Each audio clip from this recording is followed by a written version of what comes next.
So now with brands being at the center of our ecosystem, let's get started with our first client spotlight. Every year when the committee starts thinking about who the audience would like to hear from, we really start the conversation by what are the emerging categories in our space? Who has a great story to tell?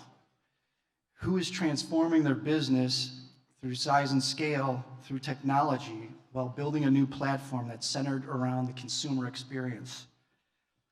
And what category is using out-of-home both locally and nationally to help build this new marketplace? Look no further than our next spotlight, BetMGM. Welcome Ray Doyle. Ray Doyle, VP Digital, Media and Brand, BetMGM. Leading the conversation with him is going to be Dan Levi, Executive Vice President, CMO from longtime sponsor and company member, Clear Channel Outdoor. Come on up, guys.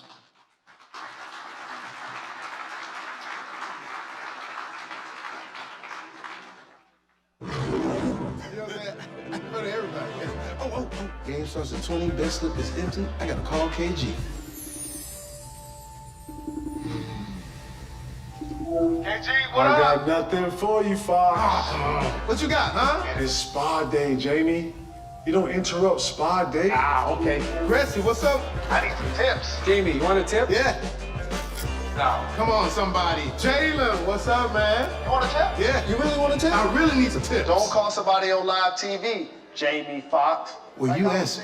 Have other friends anyway. Marshawn, Barry, holla. Jamie Foxx. What's up with it, Fox? Listen, I need some tips. I like LA. LA? No. Dallas. That's Dallas? No, Dallas not Dallas? fair. We gotta get Hold on. How about Detroit? Nah, Barry over there betting with his I'll call heart. y'all right now. Vanessa, I need your help. I got a tip for you. Always go with your gut. I like that. Going with my gut. Let's go with our gut.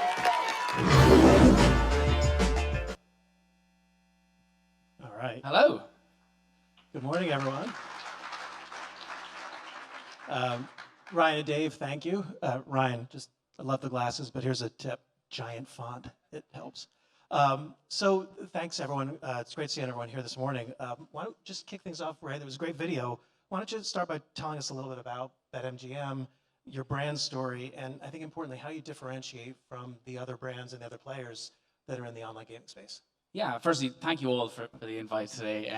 Incredibly excited to have a quick chat with you all. So for those who don't know, BetMGM, as a business, as Dave was alluding to, we launched 3.5 years ago. So you talk about such an fast-moving environment. The online sports betting and gaming environment is just incredibly fast-moving. BetMGM itself, we are a result of a joint venture between MGM, as you're all aware, in Las Vegas and across the nation, as well as Entain. So MGM really bring our brand. So no surprise, you can see bring our brand as well as bring our sports books in each property. And Entain bring the tech, bring the app involvement in it. So how we differentiate, we all know it's an incredibly busy and competitive landscape. I'm sure you all have seen lots of sports betting and iGaming ads over the last 3 or 4 years. And it really is a challenge for us. How do we differentiate between ourselves and the other leading lights? We really, really lean into BetMGM. We lean into MGM itself, into our properties. And as you can mention, every time we bring our marketing to life, we always try and lean into our property. So lean into MGM as our parent.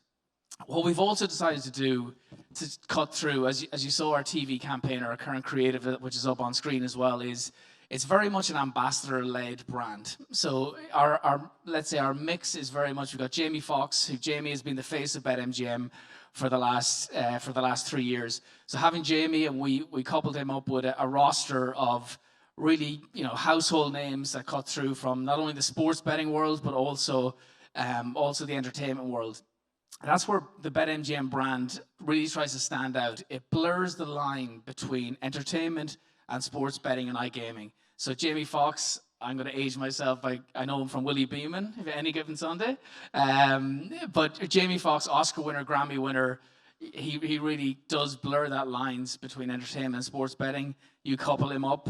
Michael might flick through a few of these slides here for me as well, but couple him up with Wayne Gretzky, the greatest of all time, Barry Sanders, Hall of Famer, Kevin Garnett, et cetera, et cetera, et cetera. So It really is the portfolio we have as a brand with our ambassadors and our lean into MGM. It's a real success recipe for us. Well, it's great to have you as part of the out-of-home industry as well. And I think everyone here wants to learn a bit about how you approach your media planning. One of the things that is so fascinating when you and I spoke last week is you were sharing with me the unique aspect of online gaming in that you have a business that is state by state. And it's driven by each of those states allowing online gaming, but they each do it a little bit differently. So if you can talk a little bit about how that impacts your approach to media planning and the media that you use. Yeah, this is the biggest challenge we have where, again, just for those who don't know, online sports betting and gaming was legalized. New Jersey was the first state to legalize it. And now we're up to 24 states where sports betting is legalized from an online side of things. We're only live in 4 states when it comes to iGaming, so casino and poker. And to Dan's point, we have to be really strategic and tactical about when we go to market in each state. So it can never be a one-size-fits-all. You really have to look at your tone of voice, look at how you go to market in each of those states. Out-of-home plays an enormous role in that. So when we launched 3.5 years ago, we were just in New Jersey. So then when we're buying media, like TV media, for example, we're obviously buying in the DMA. There's 60% wastage in all the media we buy from a television and radio point of view. What we love about out of home and still do is it's incredibly targeted. You're talking to the right customer. You know when people are consuming your creative on out of home, it's in the state that you want it to be in. And we really need to be as tactical as we possibly can. And out of home plays a huge role in that. That there's enormous wastage when we do national media because we're only live in 24 states. So when we do a national buy, of course, there's wastage with lots of that. This is what we really do love out of home for a variety of reasons, but somebody having that targeted message is a big component of it. So going a little deeper into that, one of the things that's interesting to me, you're a performance marketer, right? Your business is getting people to download an app, use the app, and keep using that app, so acquisition and retention. But because of the dynamic of having to launch state by state, you also need to build a brand state by state. So talk to us a little bit about the role that out-of-home plays in that mix with a thought towards not only building kind of top of funnel awareness, but the role that it could also play in driving acquisition. Absolutely. As I mentioned before, we now have a life cycle of different states. So I talk about New Jersey gone live in 2019. Maryland went live last week. Right, so we never we can't treat both New Jersey, who's seen our creative and how it's evolved over the last 3 years. Maryland has seen it for 20 minutes.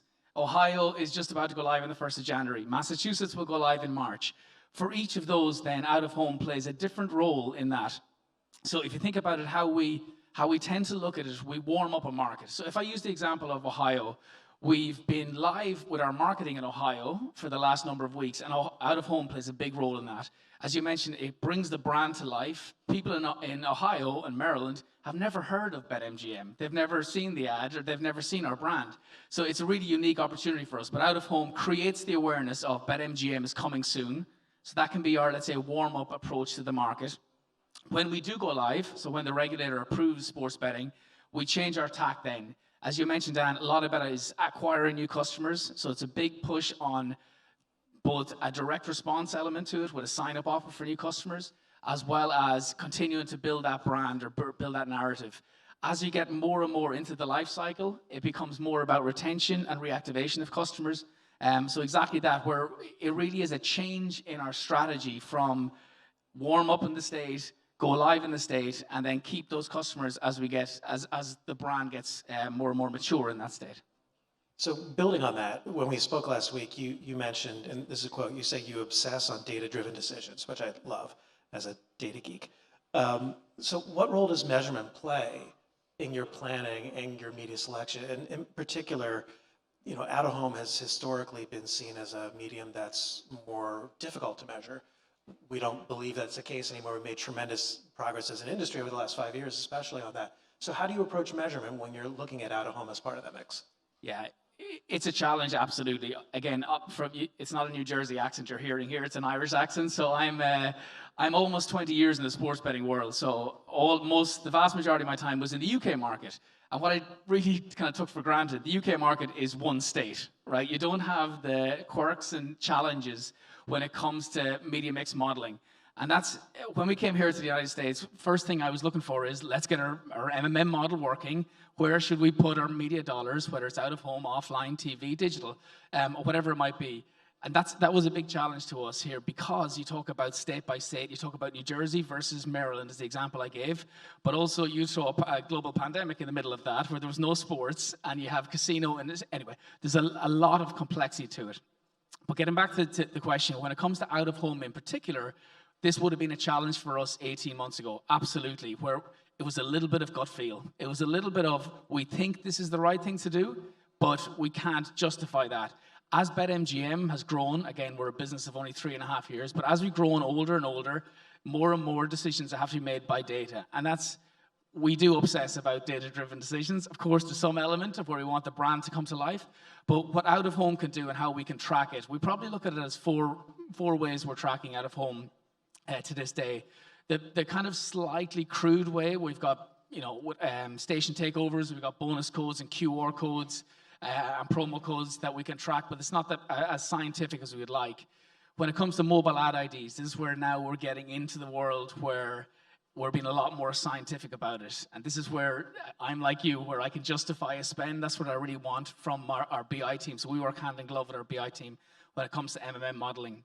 But the last component that we've done where we start to use the challenge of having different states, we can start to pit one state against each other. So I'll give you an example of Virginia and Colorado. I think we picked where, I could be getting this wrong now, but similar population, similar ad spend. So what we do is we might, and similar with all our marketing, we'd run our marketing as normal. We might start to turn off or ramp up some of our channels to get an indication of what kind of a change that was making. So in out of home in particular, we would ramp up our spend in out of home in one state and keep it consistent in another as a control group. And that gives us some indication of the performance of out of home. But again, it's something we always see, how do we continue to improve? And as you said, Dan, the evolution of the last couple of years in measurement is a real key component. It gives us the confidence of where to spend our dollars. So it's interesting, we talked about this last week. Most brands, when they do marketing mix modeling, they do that approach on a national basis. And out of home oftentimes is challenged in a marketing mix model because most brands don't use it nationally. The fact that you have to go state by state is actually a really interesting opportunity, I think, for everyone in the room, because you're effectively doing an MMM state by state. Tell us a little bit about the role that your agency plays in that, because I know you've worked with Ocean Media forever. What role do they play in helping you not only understand the analytics and build the model, but then translate that into the actual media planning? Yeah, as you said, we've been with Ocean since day one, a phenomenal partner with us, but they're always asking us, they always want more and more data. They're like us, so it is kind of all in one team. So they're eager to see how we can really attribute everything we're doing from an offline, whether it's TV, radio, streaming, or certainly when it comes to out of home. So it's, as I mentioned before, the strides we've taken over the last 18 months has been fantastic. There's more to go. There's more things to do. That's why I know we were talking last week, Dan, of how we can all help each other when it comes to attribution, because that's where we can spend more dollars in each state. To talk about the challenge we have coming up, but in the sports betting and iGaming world, when we can see an opportunity, we're not shy about spending money towards it. This is calling it audible here, but I want to call out that one of the things I think is really unique about the out-of-home space is, unlike every other media sector that I've worked in, there's a collaborative aspect to the way that we work together. And when you're thinking about measurement, one of the things I would just encourage you to think about is we all measure each other's media. Like, there's no interest that anyone has in understanding whether Clear Channel's media works or Out of Front's media works. It's about the plan that you do. So we'd love to dive in further with you as a follow-up on that, because I think not we, collectively can really help you with that and get to a deeper understanding. The clock is ticking down here, so I want to jump. 3 minutes. Yeah, but this is a really interesting, we were talking about this earlier today. There's a lot of focus these days on disruption in digital media, and specifically around questions about brand safety. And so it's creating more challenges than ever for so many marketers, especially performance marketers who have relied upon social media and digital media as a way of not just driving the business forward, but understanding the impact of it. Well, now with the disruptions that are happening around brand safety and other things, what do you see as the role that out-of-home could potentially play in supporting your business differently now that there are those brand safety issues that you're dealing with? Yeah, listen, certainly in the digital world, ever changing, 6 weeks ago, 6 months ago is different to where we are now. So when it comes to our brand, we firmly believe, BetMGM, number one in the iGaming space nationwide, and a real leader when it comes to brand marketing. Brand safety is everything to us. We need to make sure that where our brand comes to life, both in a digital or offline, out of home, is in the right positions. And certainly more and more focus about responsible gambling will come into place in the coming days, weeks, months, and years ahead. But certainly what out of home gives us is that comfort that we know that the placements that they're in across the nation is exactly where they should be. We work very closely with you all, with social media as well, to make sure that there's no rogue placements from an out-of-home point of view that they shouldn't be in. And that really gives us the confidence that in the digital world it can be challenging and we make decisions literally on a daily basis. In the out-of-home space, we've that kind of comfort blanket to make sure that we know that the brand is resonating in the right places where it needs to be. You mentioned mobile ad IDs before. I want to go back to that real quickly. The role that out-of-home plays in your mix is very local. And I know we've spoken about how the specific locations of the inventory are key, not just things like transit takeovers like you've done in New Jersey, which is awesome, but also selecting inventory that's near the casinos that you use the brands in your advertising. But the mobile ad IDs give us a deeper understanding these days of not just the location of the media, but who is being seen. Are you using that kind of audience data to inform your planning, or is that a future state? No, it's a really good question. We're now, being perfectly honest, 3 years ago it was getting some scores on the board, getting customers in the door. Let's get as many customers as we can signing up to BetMGM. As we get mature, it's not about getting customers, it's about getting the right customer. It's now, we talk about data again, it's now the lifetime value of a customer. So it's not just about getting Billy or Bob or Michelle, it's about getting the right customer that we feel can drive our business forward. With data, with mobile ad IDs you're talking about, with out of home, we can identify if you take a particular state, take New Jersey, because we're just talking about it, with our property down in Atlantic City, how many customers are we acquiring around the Atlantic City area? So that, the various DMAs, because that's where out of home can really play a role. If we're under indexing in a particular area, that's exactly what we look for with our current customer mix. And we can see whatever it might be, North Philly, that we need to ramp up our media spend in that. And out of home is always our first port of call, because not only does it give, as I mentioned, brand, direct response, innovative, creative thing. I know I've talked a lot about data, but I'm a creative guy as well. So what out of home I'd love to be able to do is kind of bring that brand story to life with Jamie Foxx and our Lion and Wayne Gretzky, and bring that all to life in a really creative way. That's what I love about out of home. It gives us the opportunity to do that. We really appreciate how you're leaning into the medium. Appreciate the business. Last question, we're running over, but I just love this question. You have a magic wand. You could change one thing about the out-of-home industry. What would it be? I'm going to say two. So keep helping us with attribution. Keep making sure that help us help you in terms of attribution. On the creative side, you see these 3D, interesting creative opportunities when it comes out of home. I love that. I obsess about that. We talk about that internally. You see these in Times Square or in London. These wonderful opportunities that. We're not shy of investing in that if the opportunity arises, because we talk about big Super Bowl ads and we talk about big campaigns of Twitter takeovers, whatever. I love that opportunity for someone to take a picture and send it to their friends and go, that was pretty cool. And that's kind of I'd love that to happen for a piece of, and it's happened a few times with BetMGM Creative. That makes me happy when I see something like that. That's awesome. And I actually think that's a perfect transition to the next panel. I thought I was going to have a script to introduce us, but I don't. So I'm just going to say, Jody, Jody Sinisi, where are you? I think, so Jody is going to be hosting a panel discussion now talking about creative. Perfect. And I think what you just said about the social impact at home will be a key part of that. So, Thank you all so much. Thank you very much.